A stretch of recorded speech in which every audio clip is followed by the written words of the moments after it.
Baik, Assalamualaikum warahmatullahi wabarakatuh. Selamat siang, saya Dede Asyir Ramdhani dari kelas 12 TKR 1 akan mempresentasikan tugas dari Pak Gede, yaitu mengenai langkah perbaikan kerusakan pada sistem pendingin. Nah, sebelumnya saya akan menjelaskan sistem pendingin itu adalah sistem yang berfungsi untuk menjaga kondisi mesin pada temperatur yang ideal. Nah, sistem pendingin itu terbagi menjadi dua, yaitu sistem pendingin air dan sistem pendingin udara. Nah, di sini saya akan menjelaskan sistem pendingin air dan langkah perbaikan kebocoran pada sistem pendingin air.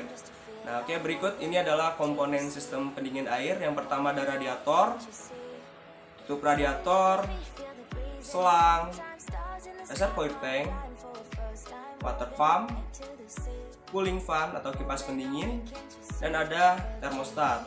Nah, oke, lanjut ke permasalahannya. Baik, sebelum melakukan perbaikan, kita harus mendiagnosis atau menemukan masalah yang menjadi penyebab kerusakan atau kebocoran pada sistem pendingin. Nah, yang pertama adalah memeriksa sistem pendingin secara visual. Nah, biarkan mesin dingin dulu ya. Nah, Anda juga bisa menggunakan sarung tangan supaya melindungi tangan dari goresan. Nah, lalu kita lihat pada bagian radiator apakah ada kebocoran-kebocoran atau air rembesan air pendingin. Nah, jika ditemukan kebocoran pada selang-selang, misalnya selang tertekuk atau selang pecah, selang retak, nah bisa dilakukan penggantian selang. Nah, lalu kita juga mengecek sambungan selang radiator ke reservoir tank. Ada saluran dari leher radiator ke reservoir tank itu. Nah, biasanya selang itu juga bisa terlepas atau yang pipa kecilnya itu bisa patah. Nah, itu juga bisa mengakibatkan kebocoran air radiator. Nah, selanjutnya periksa tutup radiator. Nah, tutup radiator ini perlu diperiksa karena berpotensi juga mengalami kebocoran. Nah, periksa karet penyekat apakah ada yang sobek atau tidak. Nah, kita juga bisa melakukan pengecekan tutup radiator ini menggunakan alat radiator cup tester untuk mengetahui apakah tutup radiator ini masih berfungsi dengan baik atau tidak. Dan yang selanjutnya, periksa juga pertanda kebocoran pada gasket kepala silinder.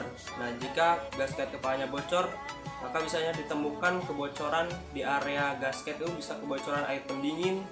Nah, biasanya lakukan penggantian gasket. Nah, yang selanjutnya juga, jika pada pemeriksaan visual ini tidak ditemukan masalah, masih belum ketemu masalahnya, kita juga bisa melakukan pemeriksaan menggunakan radiator compression tester, maaf. Nah, menggunakan radiator compression tester ini untuk menemukan kebocoran sistem pendingin.